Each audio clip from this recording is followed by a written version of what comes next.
Welcome to Every Friday with Dan and Olivia. I'm Dan Miles. And I'm Olivia Dalbo. So our opening music today was a piece called Affirmation, which can be found on George Benson's classic Breezin' album. That was meant to be my own personal tribute to the legendary producer Tommy LaPuma, who passed away recently at the age of 80. Breezin' was just one of many classic albums he produced in his illustrious career. And rather than going into detail, I want to mention to everyone that our friend Leo Sidran and his father were both very close to Tommy, and they put out a nice tribute to him on Leo's show that I recommend everyone check out. Not until after you listen to this, of course. The name of Leo's show is The Third Story Podcast. The Third Story Podcast. Third is like spelled out because the studio's on the third floor in Brooklyn. You want to look for episode 69. Number 69 is called Remembering Tommy LaPuma. So rest in peace, Tommy, and thanks for all the great music over the years. Well, today's show is one of my favorite kind of shows because it's listener-driven. And listener-driven means the listeners did most of the work. Great. Yeah, it is. Back on episode 72, we introduced a new feature called Good Word, Bad Word. And I invited everyone to send their submissions in. We received quite a few, all of which are interesting, and we'll be reviewing and discussing those. But before we do, I want to make a couple quick observations of my own regarding the fallout from that show. First, if you recall, I mentioned the word actually being my son's way of indicating he changed his mind. That's fine and well, but ever since then, I've noticed just how frequently I use or possibly overuse that word myself. And not only that, if you go back and listen to that episode, it's not just me, you and Tom, all three of us. We threw out a lot of actuallys over the course of that show. I hadn't really anticipated that. I thought I'd give my example, we'd all move on, but that isn't what actually happened, is it? No. We all use that word. I'm guessing a lot of listeners use that word a lot too. Yeah, I think so.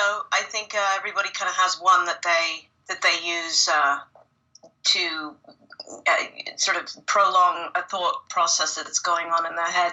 That's kind of what I said in the last show, is that you're buying time sometimes by certain words that you're using. Yeah, and it's a useful word. I mean, you say, actually, that's not the case. I mean, we use it a lot for a reason. Yeah. It's got many different temperaments to it. It can be satiric. It can be cynical, factual. It can be, well, actually, you're sort of thinking about what it is that it really is. Yeah, it can be said with different inflections, but I think you're correct that mainly it's just kind of like something's coming up, like actually, and it's like setting something up. It's the connective tissue. Yes, it's verbal connective tissue. Another thing I wanted to mention is that on the first time I'd alluded to something, but I wasn't able to think of an example. I mentioned a situation where somebody's having difficulty saying a word, so they give up and they just switch to a different word. I couldn't think of an example off the top of my head, but after the show, of course, I remembered a pretty famous one. At the end of The Wizard of Oz, the wizard is handing out brains and hearts and courage and everything. He tries to use the word philanthropists. He says, they call those people good deed doers. That's what I meant, good deed doers. Like you can't say the words you want, so you think of a synonym and switch to that. So, that was what I was referring to. And it's also occasionally used in the context of stuttering. Like Mel Blanc as Porky Pig, he'll stutter on a word, can't get it out, and just switches to a different word. So that's what I was referring to. Probably at this point everyone's forgotten and doesn't care, but it means something to me to explain myself. Yeah, well, that's good. Okay, well, listen, I think it's time to get to the listener responses, so let's bring it in with this. And now it's time for Good Word, Bad Word. Good Word, Bad Word. So, first up, we have our friend Mark Juarez. Mark's good word is aroma. Oh, I like that word. Me too. Yeah.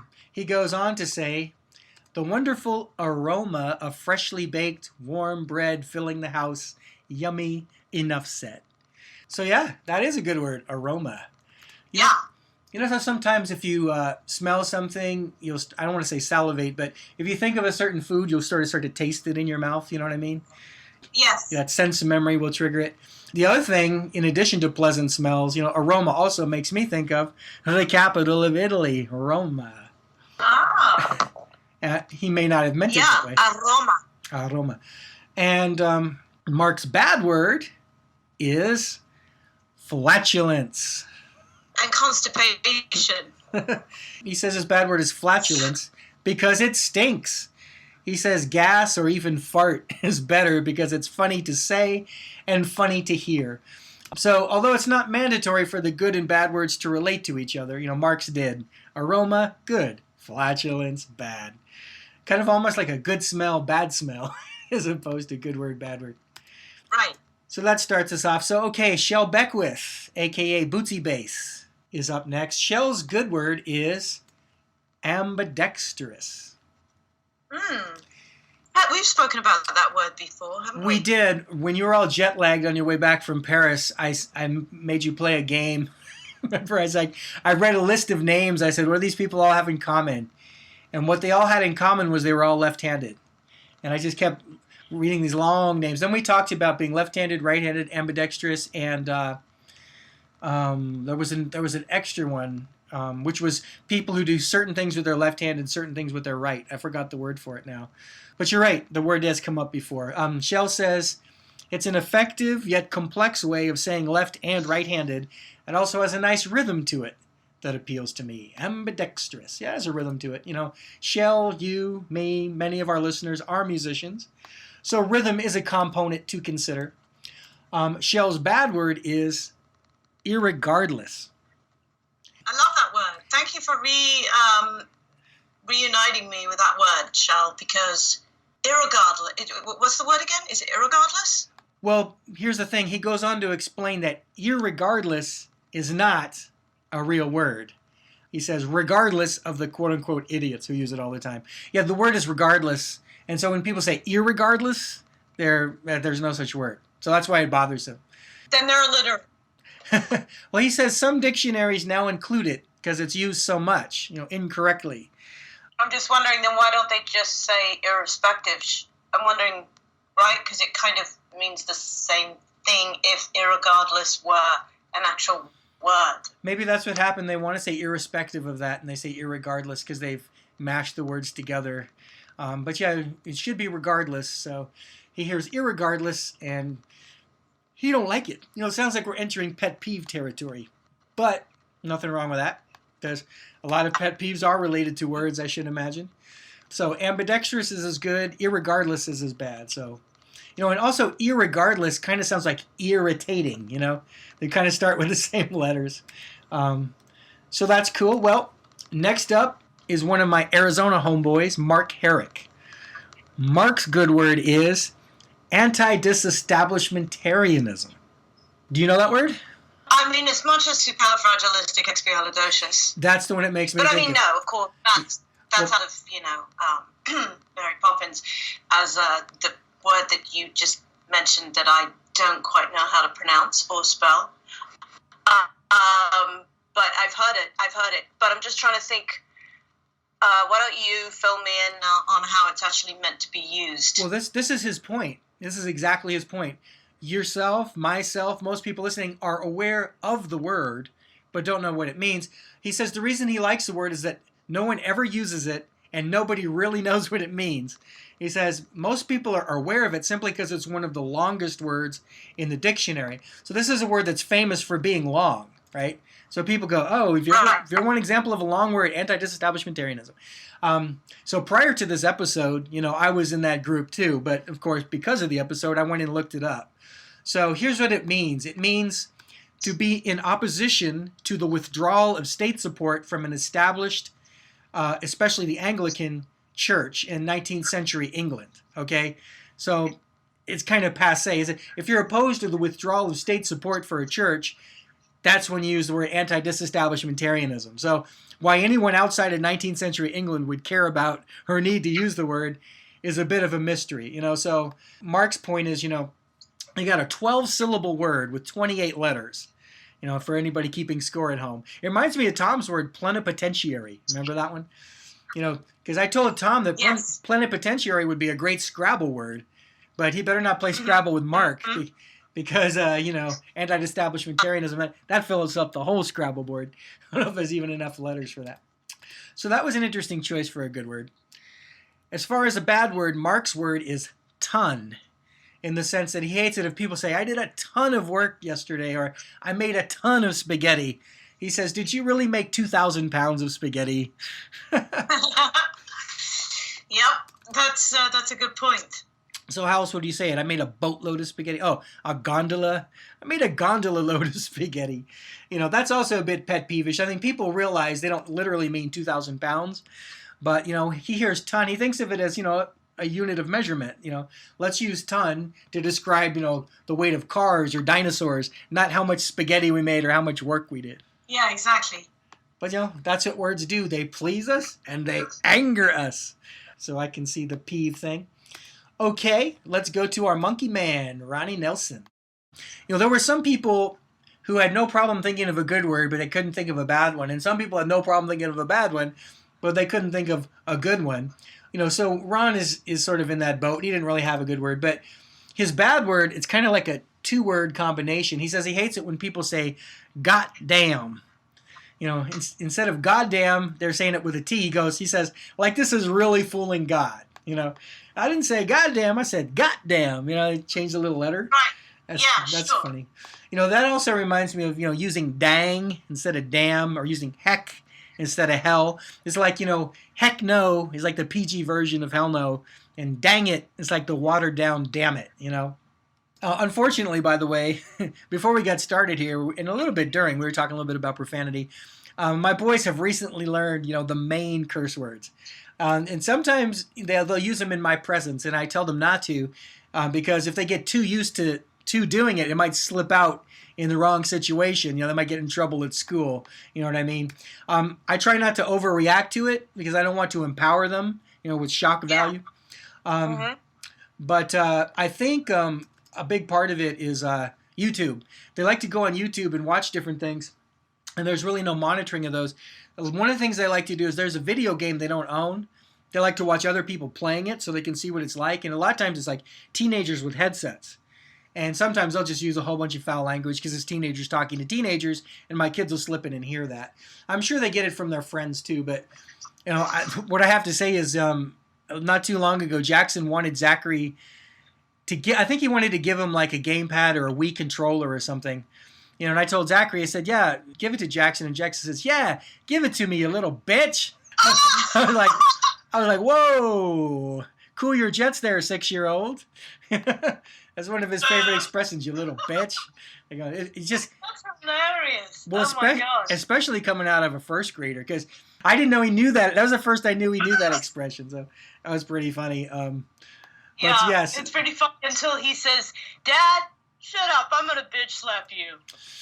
yeah, no, he's never used it against one of my friends. I noticed. I pointed out to him. We were in the grocery store one time, and one of those words slipped out of him, and I told him. I said, "See," and I said, "Because we're in public, right?" And walking down an aisle, and he used a word like that, and I think he realized my point, because as adults we can really kind of control, like in a certain situation you might.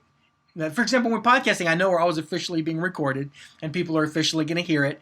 And I do sort of, check myself in a way I might not in normal conversation. But really, my persona in both my podcasts is really pretty much my normal persona. But, I'm like anybody else. If I drop an anvil on my toe, I'm not going to go, oh, poo. I'm going to let loose as you do. But, I guess I have to say, I think what really comes down to with me is a question of creativity, and I don't really want to use lazy language. Like some people use, maybe we should just go with the explicit and just say it. Some people will use shit just for anything. Pick up that shit. We got to go. Is that shit done yet? What about you?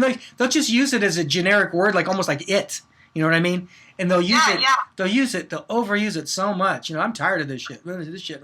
What's for dinner? We had that shit. We had that shit last night. You know what I mean? It's like they use it so much that I don't want that to be my podcast persona. And it's funny because on my music podcast, Occasionally, a guest will ask me ahead of time if it's okay. I wish people could see your face right now, how much you're enjoying this. Sorry, it's just I'm having a Sunday meltdown. Yes, we're recording on a Sunday afternoon, which is unusual for us. Oh, it's a church day. It's a church day. Oh, yeah.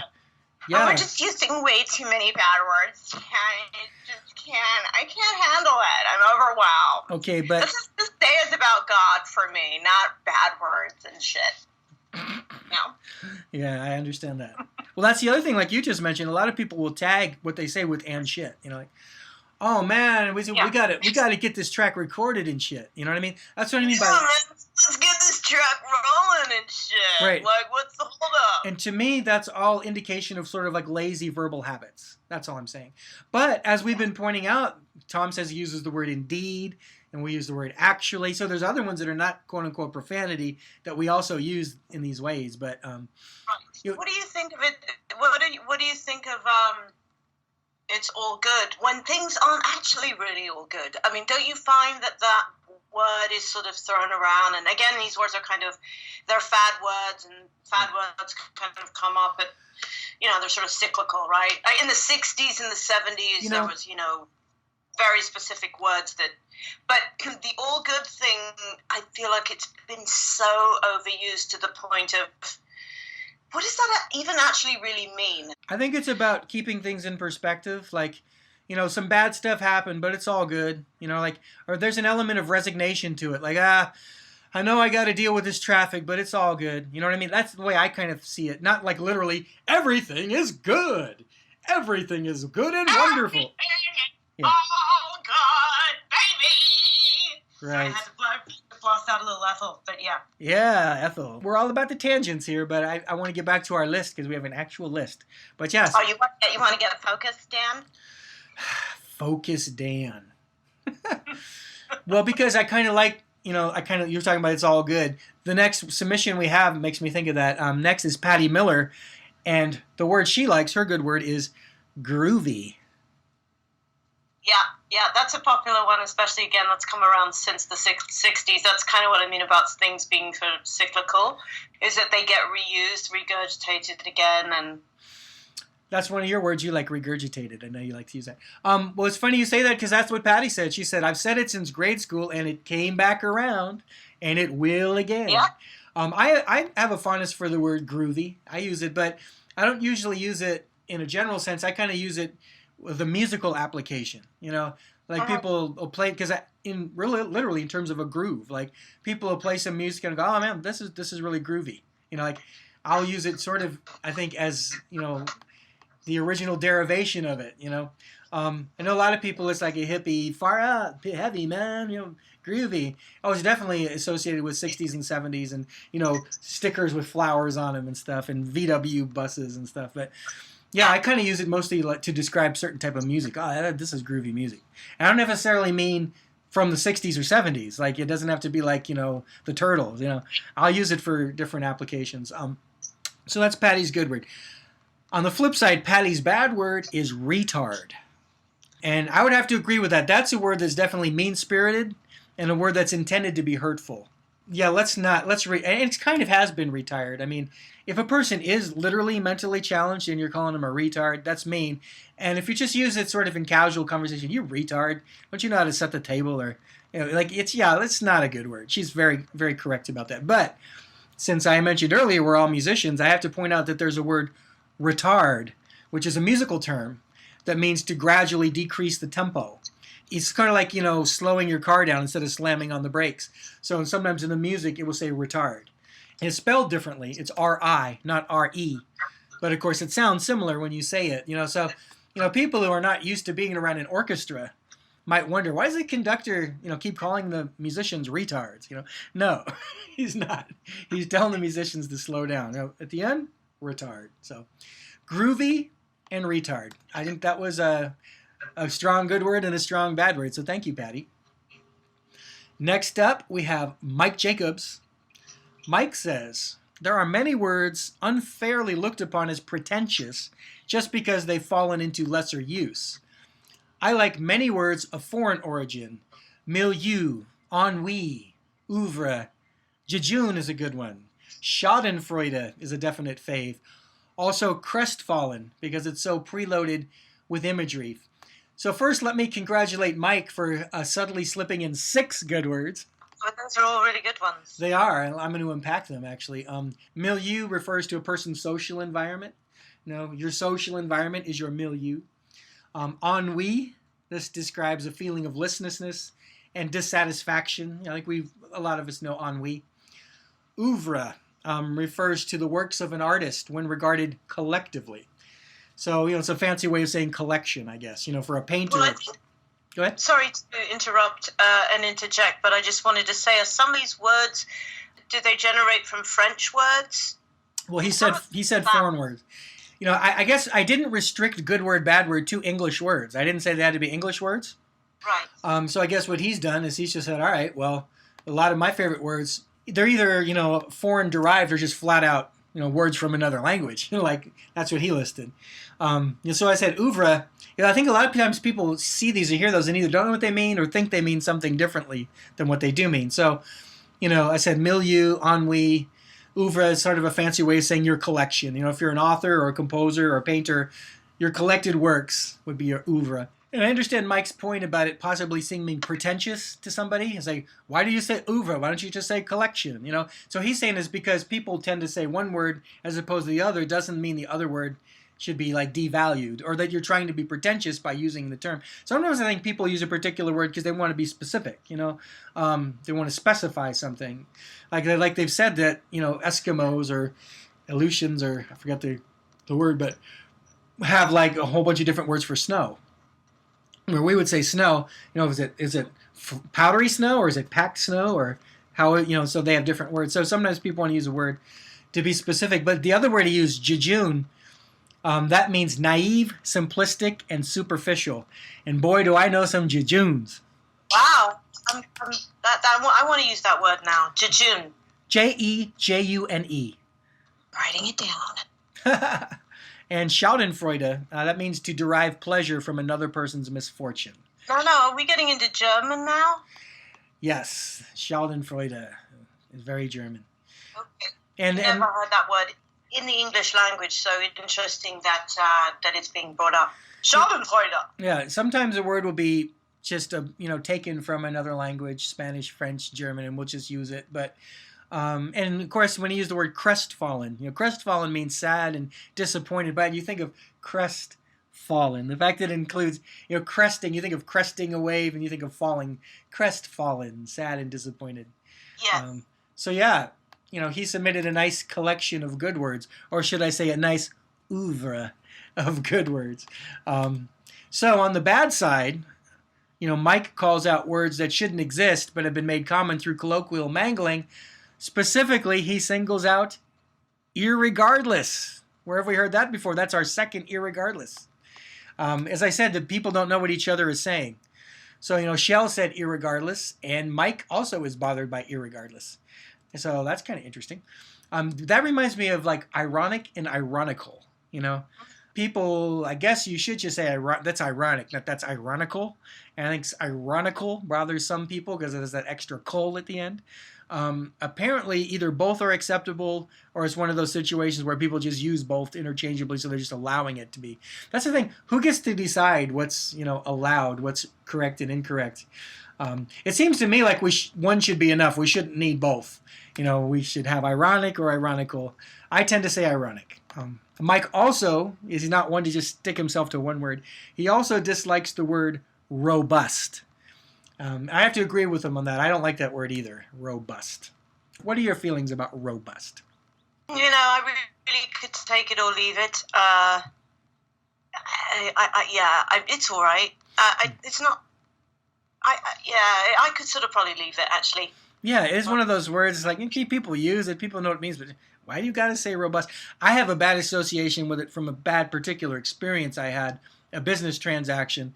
And this particular guy had used the word. I won't get into all the details of what happened, but every time I hear the word robust, I think of that guy, and I don't like that guy because he's kind of a sleazy guy, and he tried to burn me. I fought him, and I won, but it was a bad experience. Whenever I hear robust, I always think of that guy. So, but that's very personal to me. So, okay, Jeff Garland. Jeff says that his good word is however, only because it sounds much better than but. And if you think about it, he's right. If you go, I want to do this, but, as opposed to, I want to do this, however, a little easier on the ear, do you think? Mm-hmm. I mean, yeah, most definitely. It's a super common word, but it does make you think. I mean, however, it makes you think. Yeah, so he's right. I mean, because you can use those interchangeably, but, or however, so I would agree with him. It's extra syllables, but it is a little bit, maybe it's a little softer way to say it. Jeff's bad word is bipartisan, which he says is very overused and misused, in that people being described as bipartisan are usually being very partisan and just lying about it. Wait a minute. Politicians lie? When did that get started? Oh, right, the dawn of time. Oh, now I remember. Yeah, bipartisan. That's another one. He's right. I mean, it's one of those ones where people want to think it's good. Bipartisan, like it's a coalition between opposing sides. But the people using it are always polar opposites. And so, yeah, that's another interesting observation. Okay, well, Bob Wilson is next. Bob says, I like the word concur. When someone says something, I like to say, I concur. I like that word. You know what, Bob? I concur. Bob's bad word is predilection. He says it sounds like a person who is a creeper, but it means disposed to something. He says, when I hear it, it gives me a slight chill. Predilection. It sounds kind of like predator and prediction combined together. The definition that I found for it is a preference or a special liking for something, or a bias in favor of something. So, yeah, predilection. Now, that's another one of those words we kind of know what it is, but I don't think I've ever really used the word predilection in my life. Have you? Never. I've actually never heard it. Yeah, it's not a commonly used word, predilection. And God, well, who would use that, I've heard, predicated. Mm-hmm. Things are predicated. This is all predicated on yada, yada, yada. But never predilection. And predilection means a bias towards something. Like, well, predisposed. I guess it's interchangeable with predisposed. Like, I'm predisposed towards such and such. You have a predilection towards that. I guess that's what it means. But then premonition. Sort of somewhere between the two words. Premonition, predilection. Yeah, that's true. A lot of words that mean different things sound similar. That's very true. And we'll see further examples of that as we go. So thank you, Bob. Next we have our Sean Cassidy girl, Nikki Savitz. Remember Nikki? Nikki says, I have always loved the word serendipity in all forms. I use serendipitous quite often myself, and I've noticed you seem to favor kismet. That I do. So I was wondering what the difference between them might be. And kismet is defined as destiny or fate. It sort of carries an unavoidable connotation. Serendipitous is defined as discovered by chance in a happy or beneficial way.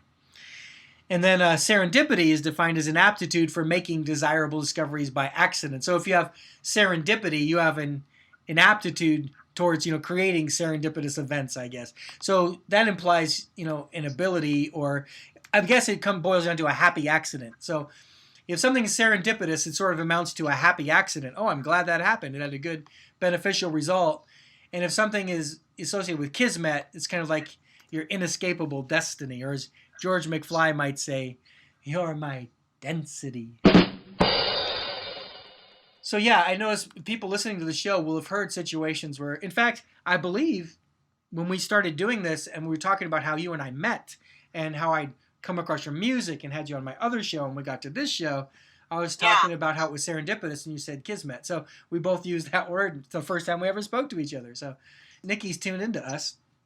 And so Nikki's bad word, she says, a drama queen I once worked with used the word hideous to the point of nausea, so it reminds me of her.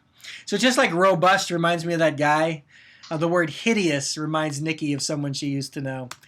How are you feeling about hideous? It reminds me of the Wicked Witch of the West, or the one that was green. Yeah. Wizard of Oz. Makes you think of something that's repulsive, or it makes you think of Yeah. appearances. But I think what her point is, the word hideous has its purpose, but this person said hideous all the time. Like, oh, this is hideous. Like, this. Oh, yeah. Yeah, so they just she got tired of this person saying hideous all the time. It's like, get a new word, So I could see that. Yeah. Thank you, Nikki, for your contribution. Well, next we have your buddy and mine, Ken Reed. Ken. Yes. Can't wait to hear his word. Ken's good word is besmirched, which means to damage the reputation of someone or something. And the synonyms are just as good: sully, tarnish, blacken, stain, taint, smear, disgrace, debase, dishonor. We got a lot of words for that. What does that say about our culture? He likes besmirched because he says it has a great sound and he feels like it's underutilized. It is, besmirch. It kind of sounds Shakespearean almost. Do you know the word besmirch? I've heard it. I'm really happy to hear it again, yes, because it does sound Shakespearean, and anything Shakespearean-esque is good. Is a good thing. It's like the Shakespearean version of TMZ, Yeah, exactly. Today we will be besmirching XYZ. So, interestingly, I found this kind of surprising. The word Ken hates is chord, as in power chord, meaning the kind you plug in, not the kind you play on your guitar, although they sound the same, of course. The reason he doesn't like the word chord, he says it's the sound of it. He says the shape it makes in your mouth, the shape it makes your mouth make. He says it's nauseating. So I guess we could say that Ken is besmirching the word chord. I've never heard anybody else say they had an issue with the word chord. So that's interesting. It shows how it's a personal thing. I mean, chord comes up a lot, power chord. Mostly, I guess, the charger for your laptop you consider a chord. But of course, it's a musical term, chord. So I don't know. Anybody else can call in or email in if you also are bothered by the word chord. How about you, Olivia? Are you bothered by chord? No, I think it's a necessary word. Right. So it's just, like you said, it's a sound thing. So What else are you going to call it?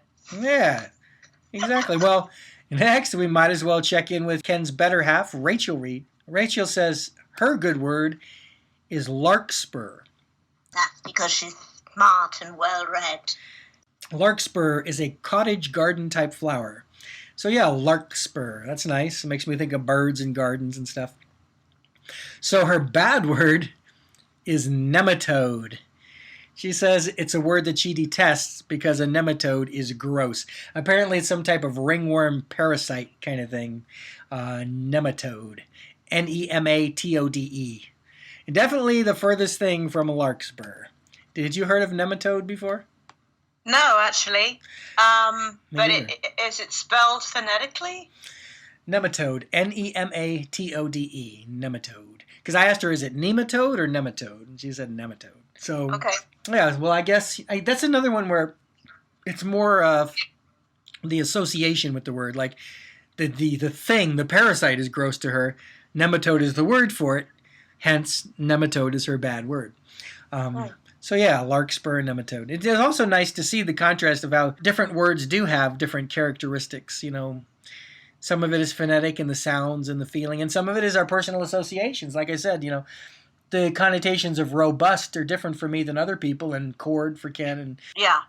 And as I said earlier, some people had trouble coming up with a good word, and Paula Brewer was in that situation. She said, I've never really thought of good words other than just names I like. She goes, I don't have any I can think of. Maybe beer. Okay, remember the part where I said her name was Paula Brewer? Beer, brewer, was the connection. And I don't think she even thought of that when she told me beer. And I go, Paula Brewer, okay. So she didn't really have a good one. But don't forget that Paula is famously the individual who introduced us to the term snot rockets on an earlier episode. You remember that? Right. Yeah. Yes, I do. And of course, Paula is also the artist who did your Peter Sellers collage. I know. I love her. She's so talented. Yes, and she's cool too, and she's funny. So she did have a bad word, and she says, I don't like the word pus. She says, I'm not sure why I don't like it. Well, I think I know why you don't like it, because pus is gross. Yeah. And this is interesting. She also says she finds it annoying when people say schedule instead of schedule. I explained to her it's just the British pronunciation. So how do you say that word, Olivia? Schedule. Yeah, you say American schedule. Yeah, people sometimes they say mature instead of mature, or they drop H's, they say humor instead of humor, and it's interesting how British people say their own words wrong, because clearly the American way is the correct way, right? Yeah, for the most part. I mean, for me, it's all about what sounds better. Right. I think if you're trying too hard to spit a word out, it can tend to annoy people. Yes, true. And I guess sometimes a person's voice, like, I remember Piscopo used to do Andy Rooney. Like, you ever notice how annoying my voice is? So, so if a person, says a word and they just have an annoying way of saying it. But since we're on English terms, our friend Peter Anthony Holder, his good word is a UK expression. Are you familiar with the expression tickety-boo? Yes, I am, as a matter of fact. Yeah, I thought you might be. I explained to him, and I think even to Paula, that you have your English accent and you are 100% English, but you were quite young when you moved to the U.S. This is true, and so therefore I'm sort of a mutt in terms of my, the vernacular that I use. I mix it up, so to speak. And again, sometimes I find in the presence of certain people, not that I deny myself ever of being who I truly am, and I kind of feel like, they're just going to have to,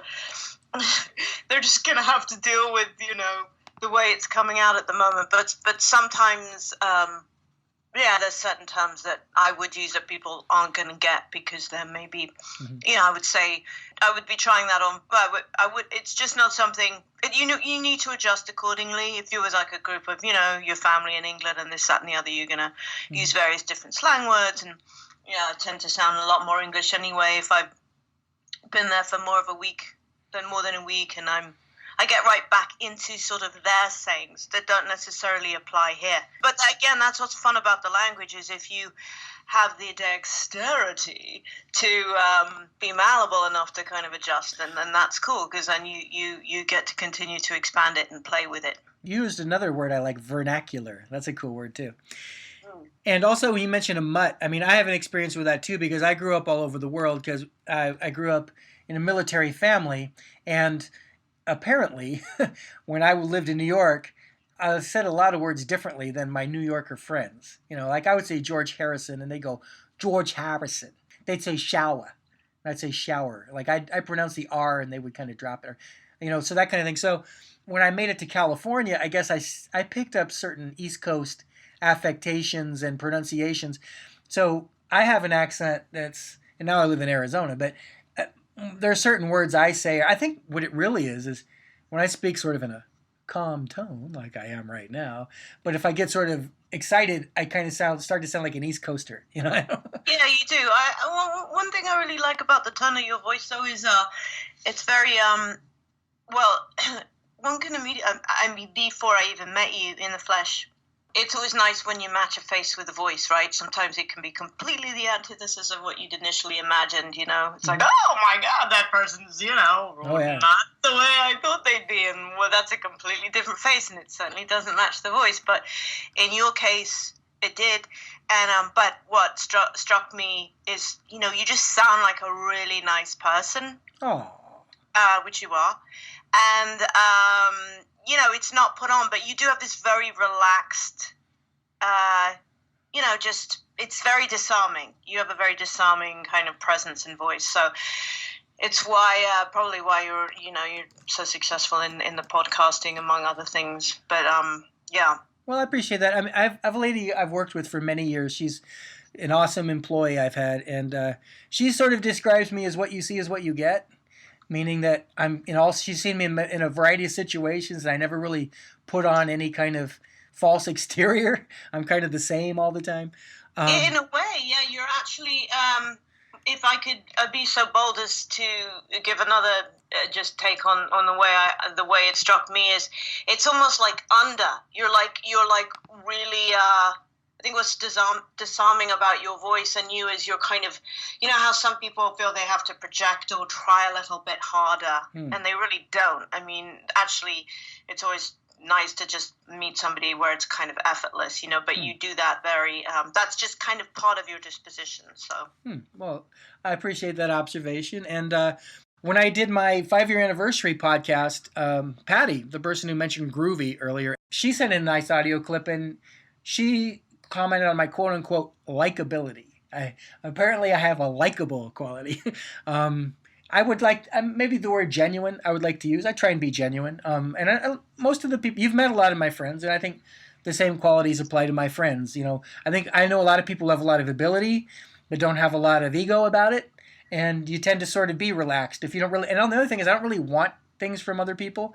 I'm not really in a situation where I'm trying to get over on anybody or take anything. And so that also helps me be relaxed. I tend to be comfortable in many situations. But my thing about when I met you was I've known actors and actresses before.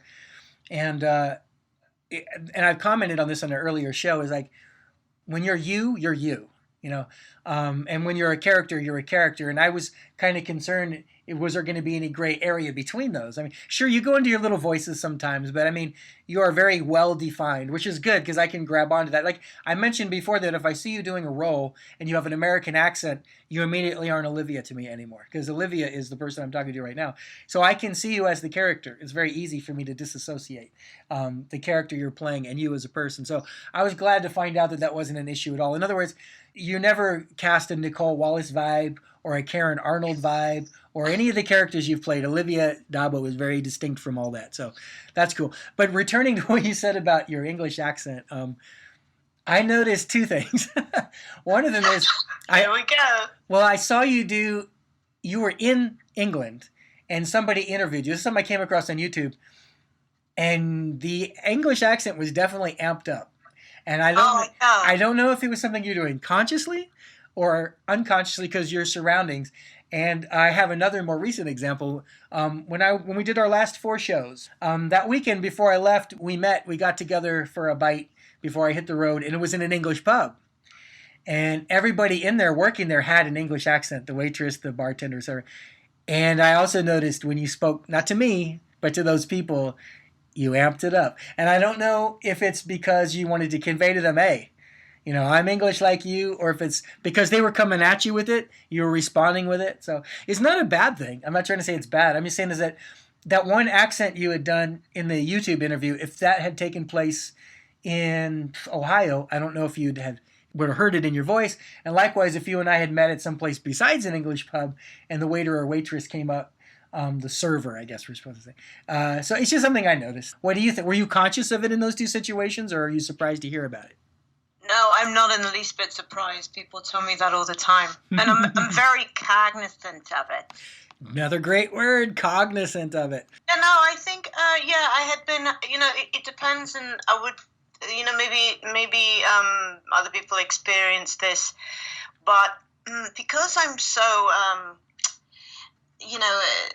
I'm so sensitive, my little tentacles are up with dialects and, hearing things, I pick things up very quickly. So if I'm in the company of, let's say, my mother's side of the family, which is more Irish Cockney, and they speak a bit more like that, and, all right, so you all right then? Yeah, all right. Yeah, everything all right? Oh, no, can't get there now. No, it's too late, Oh, that's a bit dear, isn't it? Bit expensive. And then, my father's side of the family speak much more the way I was speaking that day on that InterTube video where I was like, well, I don't know, I just had an air of, much more my father's side of the family where it's all terribly kind of, well behaved and, a little bit less outlandish. But, I mean, it's not that that ever stops me from being outlandish around them, and I'll always break into a song and dance if I have a chance. But, it's the company that you're keeping, and so that's just me, I suppose. It just depends on who I'm around at the time, and it'll definitely have an effect on the way I speak. That all makes sense. And one of the perks of doing this podcast is Some people may have been pronouncing your name wrong, but they hear it so often because of this podcast. Everybody sort of learned that. And there was a group of people who didn't really know if you were American or English. They only know you from your different roles. And so this podcast makes it very clear about that. So that's kind of cool little benefit. I mean, you don't, maybe there'll be fewer people calling you Diabo and Dublo and everything else we came across. But it's just people have said, they're surprised to hear, your voice. But yes, returning to Peter Anthony Holder, who's been listening patiently through all of this, his good word is tickety-boo. And, that kind of reminds me like of something a Disney character might say, bippity-boppity-boo, Hakuna Matata, tickety-boo. I've heard him use that term many times on his show, The Stuff File. And he was kind enough to share the backstory with us, and it's interesting. So I want to read what he had to say. I hosted a live nightly radio show for 20 years. Where we often went to the phones to talk to callers.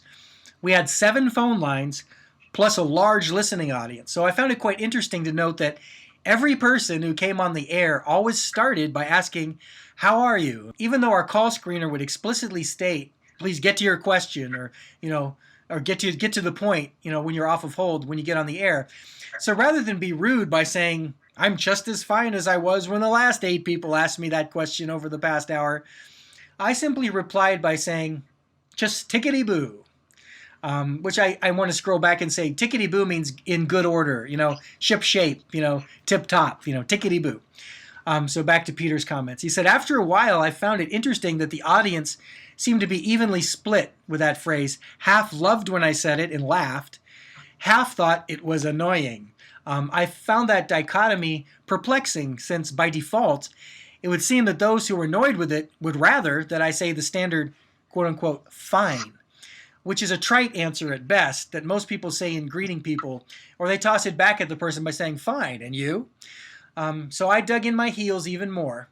As a result, tickety-boo became a signature statement of mine, which I say both on and off the air.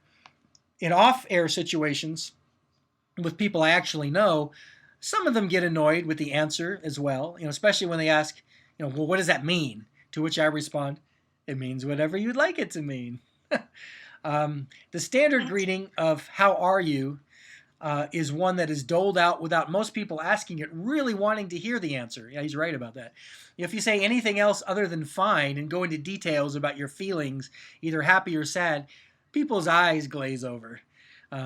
So since most people don't really care about the response you're giving, it amuses me when they seem to take umbrage with my saying tickety-boo, which of course makes me say it more. He says, I know that one. He says, so by default, I guess the other side of the coin, the word I don't like, would be the word fine. Especially when you ask a woman you know well how they are, they can spit the word fine out like venom. In this case, the meaning of the word goes from a simple one to one of, I'm really pissed at something right now, probably you, and it's your job to figure out what it is. So Peter says, when I hear that fine, it's usually my sign to simply walk away. So yeah, great response. So I know what he means. If somebody says, how are you doing, or how are you, they don't want to know how you're doing. It's like a salutation. So people say, I'm fine, and then you move on to your conversation. If you say, how are you doing? People go, oh, not good. Lost my job today. Can't find my, people don't really want to know. So what he's saying is because he's interviewed people, and we have a caller online, say, professionally, 20 years he did this. He didn't really want to say, how are you, Peter? I'm fine. And he didn't want to be rude and go, why you got to ask me if I'm fine? So his thing is, it's his way of just, I guess a sort of a benign way of just blowing past that goes, how are you doing, Peter? Just tickety-boo. So we know that what he's really saying is, I really don't want to answer that question. I want to get to the interview. Just tickety-boo. But the person doesn't really take it that way. And so that's kind of an ingenious usage of a word, if you think about it. He was in a situation where he knew he was going to come against this multiple times. How are you? How are you doing? Like we do in normal. But the thing that he pointed out was, a lot of these people, not so much the calling, but if he has a guest on his show, even now, they will connect first, like we always do, and say, how are you, blah, blah, blah, blah, blah, then start recording the show. He finds it interesting that the first thing they do is ask him again, how are you doing? Joining me on the show is John Smith. Hey, Peter, great to be here. How are you? So he says, just tickety-boo. Then they do the interview. So it's pretty cool, huh? Yeah, I tickety-boo. Yeah, we'll start using it on this show. We'll use it in Peter's honor where appropriate on this show. And I know what he means about the word fine. It's like, how are you? Fine. About And it. I'm just thinking out loud here that we're talking about words and terms and what have you that are outmoded and what have you, and they just don't serve the time anymore. But then there are the words that come back and they're more cyclical, like groovy. And then I think words like tickety-boo are exceptions to that whole topic because they're just always okay to say. And why do you think that is? Well, the word I thought of is perennials when you just mentioned words that, perennials. Why do I think that is? I think he's right. He's using it in a context where the other person would understand that he knows what he means, but they might not know what he means. So it's a way of him to get past the how are you doing by giving a response, but it's sort of not cryptic, it's the way you answer the question in another culture. It'd be like if I used some Nigerian expression, or what I'm saying? Like some people say namaste or different words that people use, So I think that's why maybe because But I mean you could use the word coolio and the word tickety-boo in the same connotation, and for whatever reason, tickety-boo has a more timelessness. It has a more timeless sensibility to it. Yeah, and just phonetically, it has kind of a light. It isn't like there's no gravitas to it. It's kind of it seems like a cast off, Or it reminds you of bed knobs and broomsticks. Yeah, it does. Kind of like an Angela Lansbury thing, and sort of paying homage to the old Disney movies that were cool, and they're not quite as cool anymore. I like saying lickety split. Yeah, exactly. So it's great because, when I first told Peter I need a good word bad, he's, I can think of a ton of them. Oh, there's Mark's thing. I can think of a ton of them. I can think of 2,000 pounds worth of bad words. And basically when I went back to him, he goes, well, tickety-boo is my signature thing. And then then he went ahead and elaborated. And I appreciate him taking the time to give us all that information because I found it interesting. And now if people go listen to the stuff file, and they'll hear that almost every episode because he usually has more than one guest. And at least one of them will say, hi, Peter, how are you? And he'll go, just tickety-boo. He has a just in front of it, too. So basically, it's his way of shuffling his papers and getting ready for his opening question, just tickety-boo. So tell me about your new book, So It's also something that I see David Letterman using on, when he was on the air.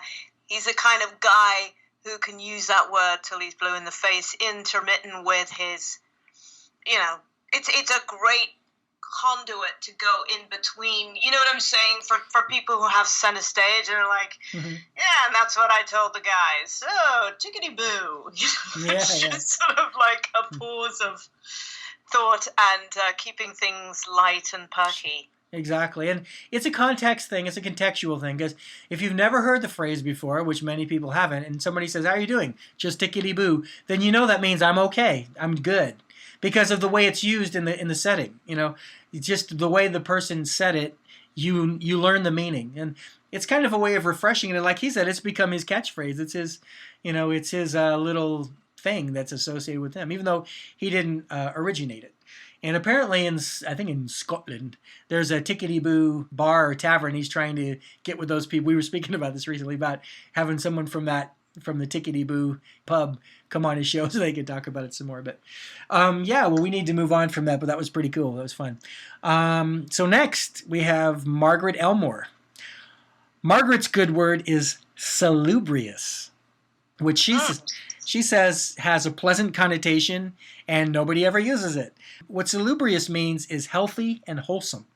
But to me, it's reminiscent of the word salacious, which has a completely different meaning. Have you ever heard of salubrious before? Yeah, I like it. I wanna apply it into my vocab. It also makes me think of lubricated, salubrious. Maybe it does you, Dan, but not the rest of the world. Yeah. Connecting those, Margaret's bad word is moist. Oh, okay. Well, what a shocker. Let's see how that correlates. Pretty nicely, I'd say. Went from salubrious. That happened inadvertently, and it's moving right along. Tickety-boo. Inadvertence, another one of your cool words you like to use, and conduit as well. So, yeah, we went from salubrious to lubricated to moist. So we're in a moist. Where are we right now? I'm sorry. I'm trying to. Margaret says that word truly makes her skin crawl. And hold that thought, because Heather Haberman is next. Heather's good word is inconceivable. She says, for no other reason than I love quoting it from the movie The Princess Bride. Inconceivable. I do not think that word means what you think it means. Heather Haberman's bad word was, or is, moist. So, again, Heather says she just doesn't like the sound of it. And interestingly, I got her response about 10 minutes after Margaret's. It's almost like an internet jinx. So I told both of them, I said, for me, moist just makes me think of cake mix, and Margaret says it makes her think of bacteria and petri dishes. So I found it interesting that, within the space of 10 minutes, two different women said moist was their bad word. Again, hold that thought. Next is our good friend Renee McKay. We're going back into foreign territory. She's going foreign on us. She's offering up a Dutch word. Her good word is gezellig. And I guess the real pronunciation is gezellig. You got to get some k's in there. It's gezellig. But we'll call it gezellig, which is Dutch for cozy, pleasant, and comfortable, and is often specifically meant as a reference to good times spent with family and loved ones. Renee says, it gives me a word that explains how I feel when I go home to see my family and friends at Christmas. Gezellig. And it ain't spelled like it sounds. It's spelled Gezellig. No, I-G. I'm sorry, I messed that up. It's spelled Gezellig. So you might think gezellig, but it's gezellig. So yeah, a Dutch word. And the cool thing is, remember I said before about different kinds of ice and really zeroing in and specifying something? So this is a pleasant, comfortable, cozy feeling referring to good times with family and friends. I know Renee. She's a lovely woman, and she's a principal of a high school, right? She's a principal of an elementary school. An elementary school, yeah. She's got always amazing quotes, and we communicate quite a lot on Twitter. Hello, Renee.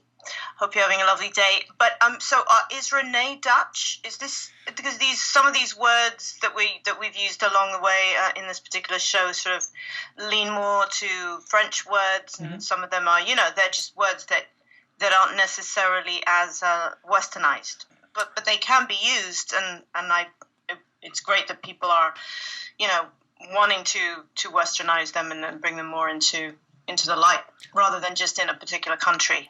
Well, Renee is married, and it's possible that McKay is her married name, and I don't know if her, maybe her maiden name is Van Halen. That's a Dutch name, Renee Van Halen. No, I'm sure. But yeah, that you think I would have asked her, hey, you gave us a Dutch word. Are you Dutch? I guess maybe it was I just assumed that she must have some connection to that culture.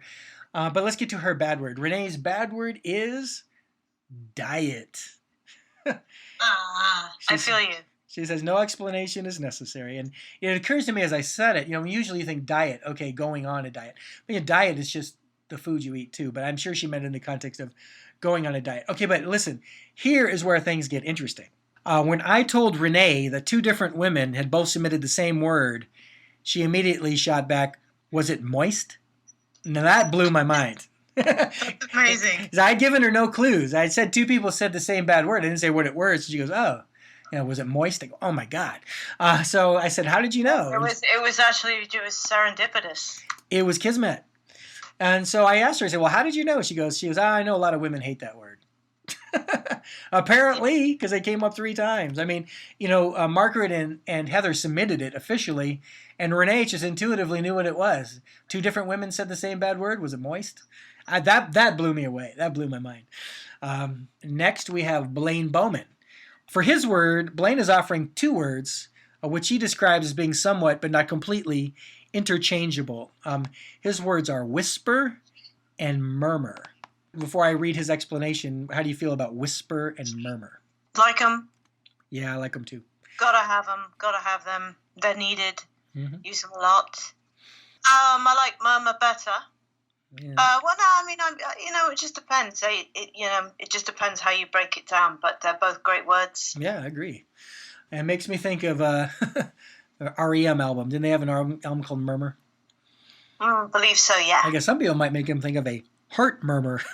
But here's what Blaine says. He says, both words, when used as I mean them in this context, are intimate and unguarded ways to communicate with the loved one, in this case, an intimate loved one. She murmured softly, or he quietly whispered in her ear. He says, apart from liking the words, they're also, in my opinion, onomatopoeia. That is, they phonetically imitate or resemble or suggest the sounds that they describe. The examples I always give of that are plop and sizzle. When you create a word to describe a sound.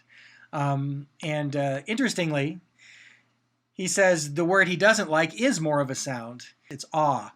But he says the way it's vocalized is that it starts sort of high, then pitches down with a quick up before the end. So he's going, ah. Start high, pitch down, and go up at the end. Ah. He says any parent or elementary school teacher. Why don't you just do that one more time, Dan, just for those who didn't quite get it the first 2 times? What's that annoying about that? No, it's 3. I only asked for 3. 3 is well, a I know, charm. but Blaine says it annoys him, so I want to try and help support him and show how it could be annoying. But I think by number 3 we were already annoyed. Let's get into his explanation. He said any parent or elementary school teacher, or I'm sure elementary school principal, Renee, he says knows this utterance well. He says kids voice general displeasure with this. He says it grates on my nerves when my son uses this device. Hate it. The other use of it is when somebody sees puppies or kittens and they go, "Aw." That's not what he's talking about. He's talking about a very specific kids expressing general displeasure. Would you like me to do it 12 more times? No, I won't. No, I think we got the picture. I finally got my revenge because there was an episode where we were getting ready to record. This is our very first session, and Olivia was grabbing a snack. It was a Luna bar. I said, well, that's cool. I didn't want to start until you're finished eating it. I don't want to eat on the microphone because it's a lot of people's pet peeve. I don't want to hear it. And so what did Olivia do? She waits till we start. We start rolling and we get, I'm eating it. So. I'm such a mischievous imp. Aww. Okay, last one. Hey. Let's go back to where we were before, where everything was just diggity-boo. Right. Okay, next person, Rebecca Lynn Dash. I like her good word. Her good word is apricity, which is defined as the warmth of the sun during the winter. Apricity. So there again, we have a word somebody's come up with for specificity, which kind of sounds like apricity. Basically, it's not just the warmth of the sun, it's specifically the warmth of the sun during the winter. So that's pretty neat. And, looking at it written, it kind of makes me think of apricot, and it sounds kind of like synchronicity, or it's kind of those ones where there again, you make associations based on other things, but it's its own thing. Have you heard of apricity before? No. I'm learning lots of words today, and I'm going to apply them to, expand my vocabulary. That's not the first word we've learned today, and I don't think it's going to be the last one we learned today. But Rebecca was one of those people who didn't really have a bad word, but she did say that, if she does, it would be, social media creations like YOLO. Do you know YOLO, Olivia? No, I don't. The closest thing I know to it is a chocolate tube that they sell in England called yo-yos. Yes, well, having lived in Sacramento for 13 years, the county directly to the west of it is a YOLO County. So I tend to think of YOLO County. You think of that. YOLO is an acronym for You Only Live Once. Okay. So when people want to say, hey, go for it. You only live once, they say YOLO. It's a little shorthand. And as we said, it's one of those ones that's going to come in and out of fashion. And like Coolio, people are still using YOLO however many years from now are going to seem a bit archaic. So thank you, Rebecca, for your good and bad. Those were cool. Travis Clark, one of our good buddies, professional comedian Travis Clark. He's contributed to many shows. His good word is quite a mouthful. Try this on for size. His good word is sesquipedalian. I like that. Yeah, me too. He says it's one of his favorite words because it means polysyllabic and long-winded, and it is polysyllabic and long-winded. So, for him, it's an example of itself, which he finds comedically ironic, or possibly comedically ironical.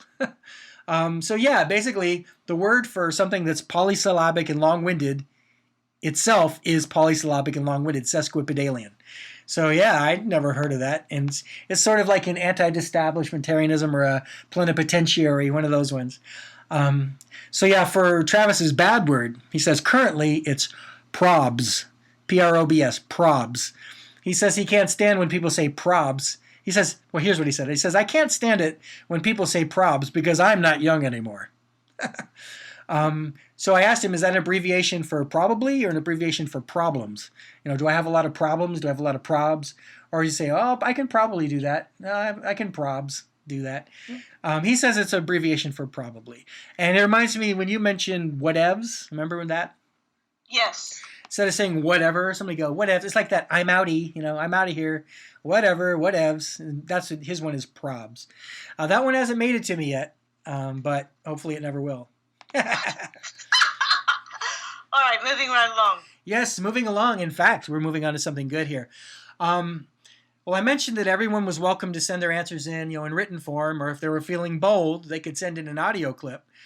So one of our listeners decided to be so bold.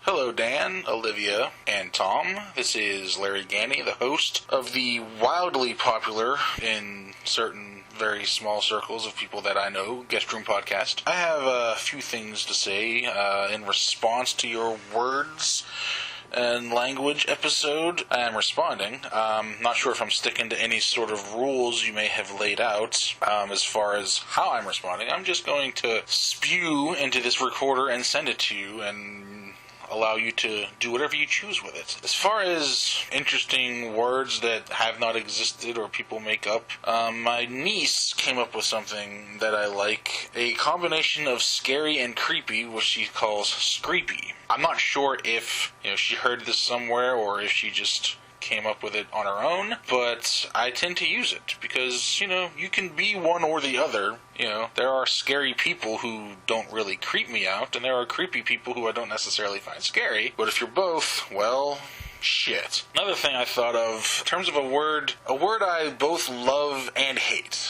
The word is convoluted. I love it because I use it a lot to describe what I would see as intentional complication. But I know it makes me sound like an arrogant asshole when I say it, so I've been trying to use it less and less, and most people don't like when I use it. And I can see why that is, so I'm cognizant of this fact.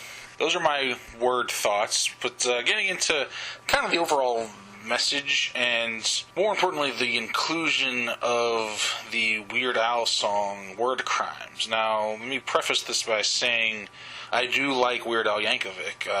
I was a kid at the right time when he was breaking into the mainstream with things like Eat It and Like a Surgeon. Now, I've always been a fan more on the fringe, not really a diehard, as I suspect Tom is. But this is a song I've always had a problem with, because I have a problem with grammar Nazis on social media and people who are constantly correcting your speech. And there's a reason for that. It's not just because I feel the same way that other people do when I say things are convoluted, although that certainly could be seen as part of it. I think that people who are so focused on, so-called correct use of grammar and correct use of language are kind of missing the point of communication, which is to exchange ideas, not to just exchange words. Words mean something, but it's what's being said. It's the idea that's being shared among people that's the most important thing. And if you misuse there, and there, or whoever, or, use literally as an emphasis, doesn't mean you were born in a sewer. I find that offensive. I grew up in a poor neighborhood, and I do know that education is difficult for a lot of people. We are not educating our youth in an equitable way, and breaking the rules of grammar should not force you to ignore behind it. I think that's potentially dangerous. I'm not going to lie to you. I think it's unfair to a lot of people, because we're telling you that because you don't play by everyone's rules, that your ideas don't matter. And everyone's ideas matter. And if we're constantly stomping people down for, let's be honest, something that should not be held up as high as it is, then, we're telling them that their ideas don't matter. And if they don't think their ideas matter, maybe they won't achieve anything in their lives. It doesn't matter what it is. So, yeah, that's my rant on that. Again, I dig Weird Al, but hey, I'm allowed to disagree sometimes, and, that is fine. And I'm going to turn to no less an authority on language than my wife, who I affectionately refer to as Dr. Jess. The doctor is earned. She has a PhD in English. She teaches at the collegiate level. She also grew up in a working class environment. I'm going to read something she says. She says, "I'm not a stickler for grammar usually. Breaking the rules of grammar can lend power and agency at times. And I almost never care about pronunciation. Dialect is a sacred and wonderful thing to me." Those are powerful words from my very brilliant wife. She sees language as evolving. It's not this is the language and we must speak it and write it this way. No. For her, language is evolving, and the idea is what's behind it. That's the most important thing, the idea. So, thank you, Dan, Olivia, and Tom, for many, many wonderful podcasts and other things. I really love the show, but this sort of disagreement and discourse, this is fun. We should have more of this in our world. We're too dug in our heels in our country nowadays, and I think a little healthy debate can lead to great things. An exchange of ideas, perhaps. See you guys. Well, thank you, Larry. What do you think about that, Olivia? I think that Larry has I think it's great. I love the participation. I think we should have more people send their opinions and thoughts. Clearly, he has some very specific ones. It's still a free country. I think the latter part of what he was alluding to is that we have to kind of keep it that way, and what we need more of. And self-expression is one of those themes that he seems to be exercising in that particular audio message that he sent us anyway. And thank you for your kind words about the show. Yes, and you're hearing that for the first time, and listeners are hearing it for the first time. But, he sent it to me privately, and I had a little bit of time. Since there was a lot of content in there, I'm going to sort of go over what he said. We'll break it down a little bit so you didn't have to, memorize all the points. First, let me say that Larry Ganny hosts the Guest Room podcast, and they recently hit their 100-episode milestone. They've got 100 episodes under their belt. They did a really cool, he and his wife, Dr. Jess, who we mentioned, they did a cool, recap of their first 100, and a lot of people sent in audio clips, including myself. And he is a loyal listener of this show and my other show, and he's a drummer, and he's a good guy. And in fact, he was the winner of Tom's Trivia Challenge. You remember when Tom said, Australia? Yes. And the person who identified that was Gene Hackman in the Superman movie was Larry. So let's start with this. His good word was screepy, which was a combination of scary and creepy. And before we had the occasion to come in and record this, I actually found it, and Ken Reed ties into this. Ken Reed put something on Facebook. It was a TV Guide commercial for Different Strokes. It had Gary Coleman and was Robbie Rist in it? I can't remember. It had a few different. It was kind of scary and creepy. So I described it as creepy, and I CC'd Larry on it so he could see that I applied his word. So I kind of like screepy. Do you like screepy? Yeah, I do. I think it's. I don't always like combination words, just because I'm not always I'm not one of those people who uses them, but I like screepy. I do too, and his bad word was convoluted. For me, convoluted, like you said, a word we need convoluted. I don't use it that often, but I've come across a lot of convoluted situations. His thing about people thinking he's pretentious or arrogant or something for using it, that's his experience, and that's fine. I think it's the plot for this is so convoluted. I think it kind of sounds like confusion and polluted. Confused, convoluted. He mentioned word crimes being used. When I put the music together for that episode, I came up with the good word, bad word concept. And for the opening music, I used Words by the Monkees. And for the outro, I used Word Crimes by Weird Al. I didn't honestly put a ton of thought into that. I thought they kind of mentioned words in the Monkey song, and they mentioned words in the Owl thing. I didn't intend those to really be a comment on our topic or our discussion.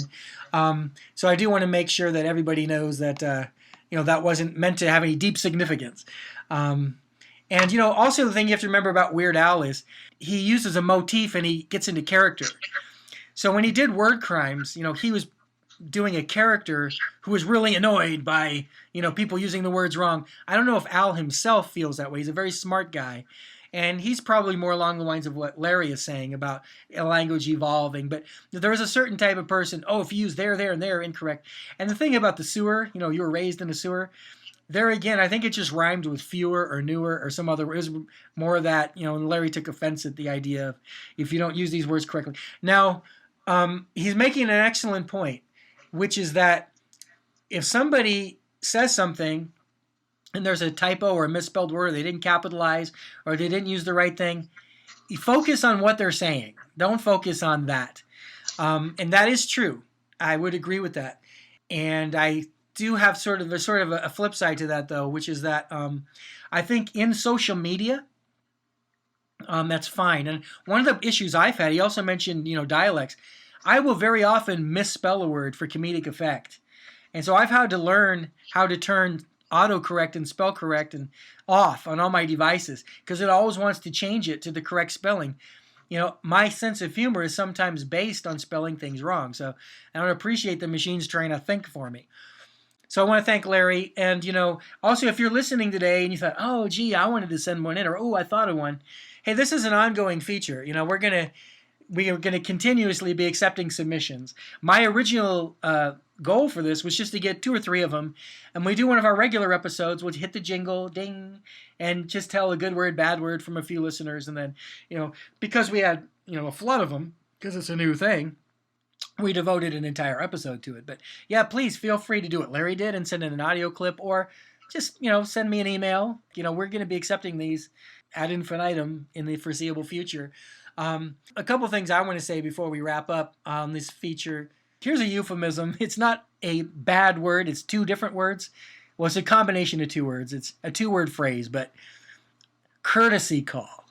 If somebody calls you and you pick up the phone and you go, hello, and they go, yes, this is just a courtesy call to let you know about blah, blah, blah, blah, blah. Don't try and throw out there that you're being courteous. When you're being a solicitor or a pest, or, you're annoying somebody and you throw out there courtesy. That one always kind of bothered me, that people would say courtesy call. Just calling somebody randomly to try and sell them something is not courteous. So I jotted that down. Also, you mentioned about Coolio and different things being outmoded. Let's really go back. Thee, thou, and thy. Like people say, physician, heal thyself. Or you'll say something like, wherever thou goest, or hail to thee. There are certain phrases where it's still used, but we really wouldn't say thee, thou, and the ones I mentioned. You might find them in a Shakespeare play, but this is another thing about language evolving. You don't say thee, everybody knows what it means still. You don't say thou, everybody still knows, or thy. So if somebody actually says it, that does sound pretentious to me. If somebody tries to use it in a modern context. I think we're returning back to the pet peeve show. I think this is an amalgamation You're right. of themes and pet peeves, and it's just like it's Sunday, and let's just throw it all in the pot. Why don't we, people? Yeah, you're right. Getting all our aggro out, and then another thing. God damn it! Well, this is why, because good word you don't think of peeve, but bad word. A lot of the bad words took us into peeve territory because a particular word could be somebody's pet peeve. Well, you know what? We've gone very long. And yes, we have. And it's growing a beard over here. Yes, and I actually was growing one too, but I was just getting lazy and I shaved it off yesterday. I'm sorry you didn't get to see that because I always miss it just by a sheer minute. I know. I thought I knew we were going to be Skyping today. I thought, oh, she might get a kick out of You it. could have just waited just an extra day, just sort of twiddled your thumbs and waited to give me the opportunity to see the facial hair that you know I love. I'll make you a deal. I had a specific reason for doing it prior to the session, but I'll make you a deal. Next time I come to Los Angeles, I will have facial hair. Does that make you feel good? Yeah, I want a 2-week outgrow, Dan. Once we know the next date I'm going to be there, I will stop shaving until after that weekend. Thank you. Okay. Well, I want to thank everybody who pitched in. I mean, weren't those great words, Olivia? They were supercalifragilisticexpialidocious. They were absolutely phenomenally brilliant, and I'm truly satisfied. And once again, the listeners meet and exceed my expectations. I knew they'd have great things to say, and they did. So thanks, everybody, for pitching in. I'm not going to run down the list of names because you all know who you are. And as I said earlier, if you still want to contribute a good word, bad word combo, I can imagine somebody listening to this and having it trigger something in their mind. Oh, they haven't done this one. So please do. We'd love to hear from you. We open this by mentioning the passing of Tommy LaPuma. As we record this, that was 6 days ago. Just yesterday, 24 hours ago, we lost Chuck Berry. Now that man was a legend. And we were speaking about words, and one of the things he's known for is being, one of rock's great lyricists. And most of his music, let's face it, was based on a single chord progression. He would occasionally even write new lyrics to the exact same chords and melody, School Days and No Particular Place to Go. It's literally just the exact same song with different lyrics. But with Chuck Berry, it was about the energy and just the vibe. And talk about embodying the 50s. I mean, you hear a Chuck Berry song and boom, you're in the 50s. And not only that, he completely, not unlike a lot of people in that day and age coming out of, trying to make it in the music business in the 50s, and struggling through oppression and racism and all of those things. I mean, he got to a point where he had such specific boundaries and conditions in terms of how he would do his show, in terms of how he would know that he was going to get paid on time. And, he became an exceptionally savvy businessman, where he wasn't going to let the music business take the better of him. Because a lot of people, you think that they're absolutely loaded by that stage in their career, or let's say the stage that Chuck Berry's at. But even people like Leonard Cohen got ripped off by his publisher and yada, yada, yada, who's a business manager. He ended up with no money. But he learned the hard way, and then he persevered. And I think ultimately he ended up having, what he deserved, at least, obviously creatively, clearly, but also benefited financially, luckily. Well, you and I are on the same wavelength, as we so often are, because the next thing in my little outline, I was going to mention how famously he used to insist on being paid up front in cash. Yeah, and he was smart. I think if the more of us did that, we'd be in a better, you know what I'm saying? Well, he'd been burned. He'd played his show and not gotten paid. So he said, look, and this was after he was, a known draw. He said, look, this is how much money I want. When I show up, you're going to give me this money in cash. If you don't give me the money or it isn't in cash, then I'm just going to leave. So he did that. And the other thing about him was he didn't have a band. Because as I mentioned, his music was, relatively simple. What he would do is he would hire locals at every gig. The only requirement was they'd be familiar with his catalog, which was pretty easy to learn. And so a lot of times if you see videotape of him, at a gig, he's got some white teenagers in his band, and it's different every time because he would sort of do a sound check them out, check out a bass player, a drummer, see if they could do it, run through a tune or two. If it looked like they could do it, then they were his band that night. So he, basically he just had to drive around with his amp and guitar. That was his thing. And, I love it. Well, of course, Chuck Berry's going to be remembered for his music. Speaking of which, we're going to go out with some of his music. It seems very appropriate and fitting. And, it's sad when anybody dies, but he was 90 years old.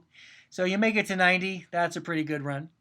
So we're going to listen to some of his music. And, rest in peace, Chuck Berry. Rest in peace, Tommy LaPuma. Thanks, everybody, for listening. I'll say goodbye. I'll let Olivia say goodbye. We'll rock out with Chuck Berry and see you next week. Goodbye, guys. See you next week. Sometimes I will, then again I think I won't. Sometimes I will, then again I think I won't. Sometimes I do, then again I think I don't. Well, I looked at my watch, it was 9:21. We was at a rock and roll dance, having nothing but fun, and we rolled, reeling and rocking. We was reeling and rocking, rolling till the break of dawn. Well, I looked at my watch, it was 9:32. There's nothing I'd rather do than dance with you, and we rolled, reeling and rocking. We was reeling and rocking way till the break of dawn. Well, I looked at my watch, it was 9:43, and every time I spin, she'd spin with me, and we'd be reeling and rocking. We was reeling and rocking, rolling till the break of dawn. Well, I looked at my watch, it was 9:54. I said, dance, ballerina, go, go, go, go, and we go, reeling and rocking. We was reeling and rocking, rolling till the break of dawn. Well, I looked at my watch, it was 10:05. Man, I didn't know whether I was dead or alive, and I was rolling, reeling and rocking. We was reeling and rocking, rolling till the break of dawn. Well, I looked at my watch, it was 10:26, but I'ma keep on dancing till I get my kicks. Reeling and rocking. We was reeling and rocking, rolling till the break of dawn. Well, I looked at my watch, it was 10:28. I gotta get my kicks before it get too late. Reeling and rocking. We was reeling and rocking, rolling till the break of dawn. Well, I looked at my watch, it was 10:29. I had to hold her hand, she is still holding mine. Reeling and rocking. We was reeling and rocking, rolling till the break of dawn. Well, I looked at my watch, and to my surprise, I was dancing with a woman that was twice my size. I was reeling and rocking. I was reeling and rocking, rolling till the break of dawn. Well, I looked at my watch, and it was time to go. The band leader said we ain't playing no more.